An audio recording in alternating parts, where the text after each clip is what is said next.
broadcast service of City College and the San Diego Community College District. This is Jazz FM 88.3, KSDS San Diego. I'm Dave Drexler with Inside Art.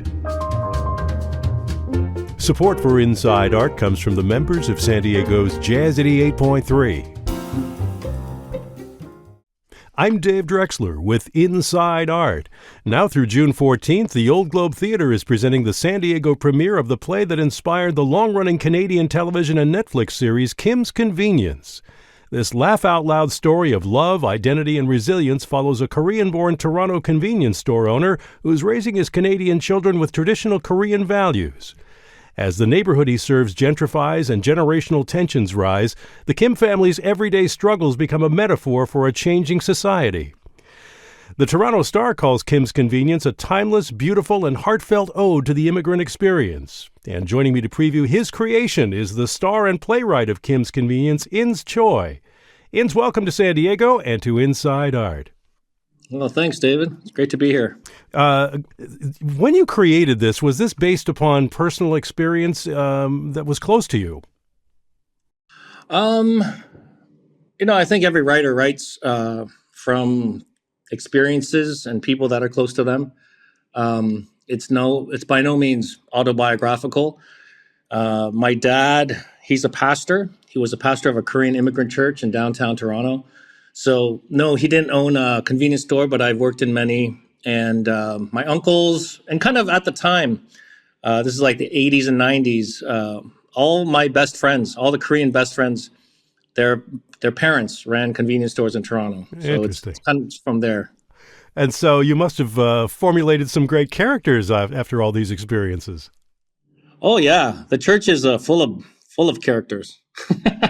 Well, for those not aware, what really distinguishes the Korean branch of Christianity in the church? I don't want to get into a big, heavy thing about it, but just culturally speaking.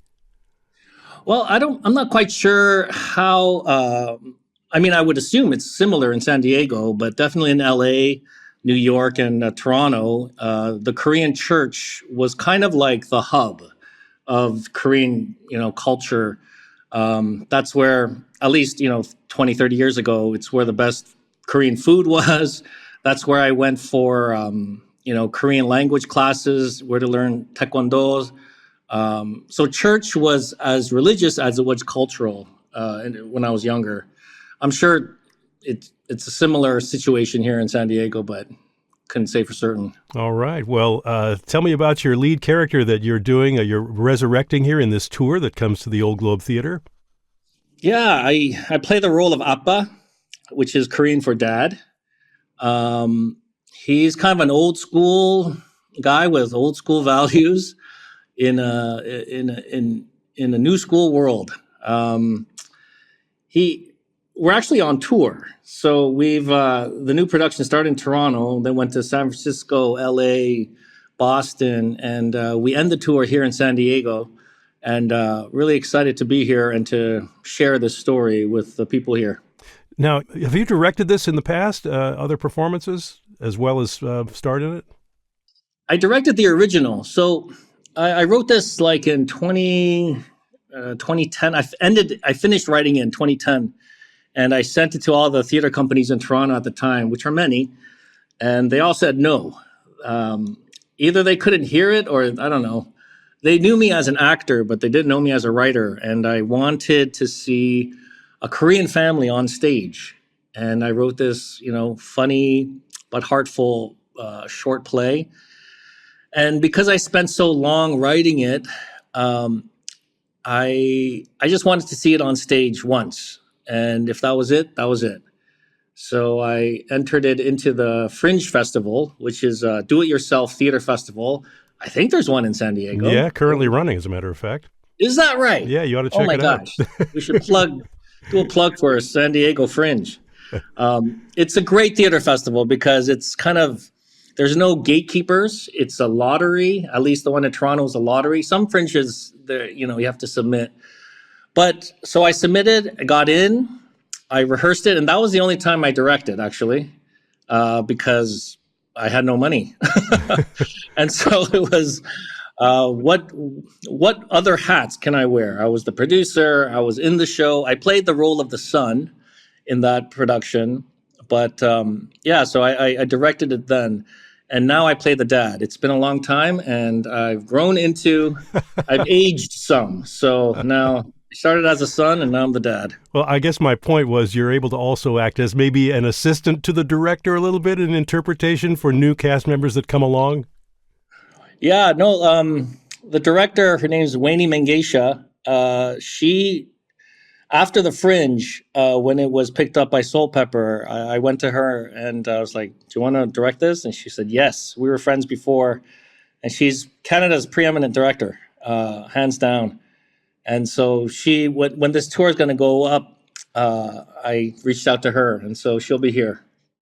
Well, how did this become a television series? Then it must have caught fire and it had a lot of popularity around the world. In fact, Yeah, the play it originated at the Fringe in 2011, and then, as I said before, as I mentioned, the theater companies who I submitted to, they all started. It sold out the Fringe. It was like the biggest thing there. Um, the funny thing was I did all this marketing to my sisters and her friends and cousins and the Korean community through the Korean churches in K-Town. So I knew a lot of Koreans were going to come and love it, and they did. But I didn't expect for like non-Koreans to understand it. Not only to understand it, but to identify with it, and then to celebrate it. And so it became this kind of big hit, and then all the theater companies they started calling again, wanting it in their season. And so eventually, I went with Soul Pepper, who's currently the producer of this tour as well, and they ran it on their main stage for a month, and then it sold out that run, and it kept selling out. And then and during that time, there were all these younger, not even just Korean, but younger actors of color and just families that would come see the show, and they would love it. And I wanted for that to happen in multiple cities. And so we made plans. So we toured it across Canada, and that's how it kind of grew. and then how did it become a television series? Yeah, production companies started calling. Once they saw the play, I think and if you see the play, it's set in the convenience store. Like the set designer is incredible, such detail in it. So it kind of looks like a set, like a TV set. And so maybe that's why, but also just the source material, led the executive producers of many production companies to kind of inquire about it becoming a TV show. And eventually I went with Thunderbird, and then just very slowly and organically, because I didn't know anything about writing for TV or anything like that. So I had to learn. And so it was a bit of a steep learning curve. But yeah, that's how it became a TV show. That must be really a heady experience. Like you said, a steep learning curve, but just to have your creation and the thing you put so much of your heart and soul into becoming a part of people's lives intimately. Yeah, it's kind of a strange thing because I'm still the same. Um, you know, I'm kind of the same guy, but sometimes how people treat you changes, or how people look at you. And I don't know. My kids keep me grounded. They still don't listen to me, so it's good. It's good for the soul.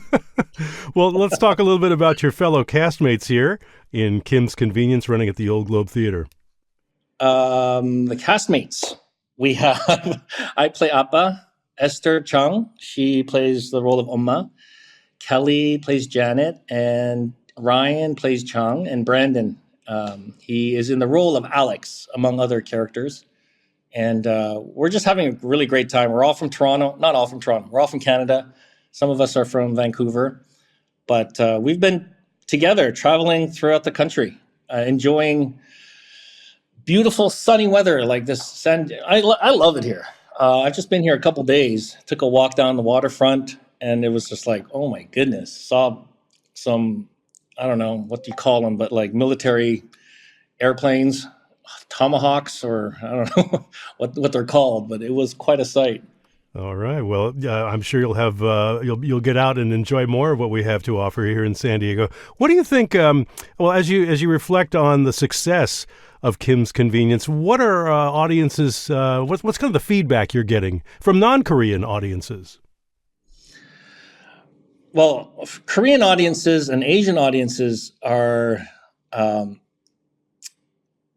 although it's kind of sad, but they're so relieved and pleasantly surprised to see an Asian family on stage in this way at the Old Globe, like, on a huge stage like that, being celebrated and people identifying with it. And, in this kind of politically charged climate, it's such a great opportunity for audiences.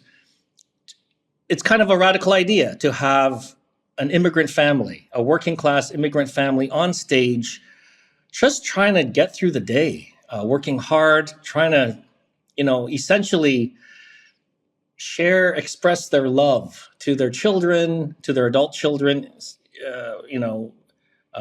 through a language barrier when their values are a little bit different. And so audiences, Korean or not, all audiences have been just loving the play, identifying with one character or another. We hear their response. It's very funny. And just seeing them light up, social media with their responses and reels. And it's been just a wonderful time. A lot of universality it comes through in this in the immigrant experience that we all came through North America with. So yeah, whether you're Canadian or American, Asian or otherwise, Kim's Convenience is for you. And I've been speaking with its creator, Ins Choi, and its star in this version here at the Old Globe Theater. Ins, thanks for taking a few moments with us to preview the show on Inside Art. Oh, you're very welcome, David. Thanks. The Old Globe Theater, in association with American Conservatory Theater, presents the San Diego premiere of Kim's Convenience, running now through June 14th on the Globe's Donald and Darlene Shiley stage in Balboa Park.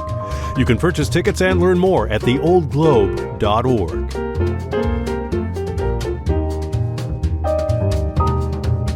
Inside Art is made possible with support from the members of Jazz 88.3. Replays and extended versions of every Inside Art broadcast are available online at jazz88.org/Inside Art. Our theme is created and performed by Bill Mays, whose music is available at billmays.net. Again, my thanks to Ins Choi and Danny Green. For Jazz 88.3, I'm Dave Drexler. Join me again on air and online for another edition of Inside Art. Jazz Inspired is next.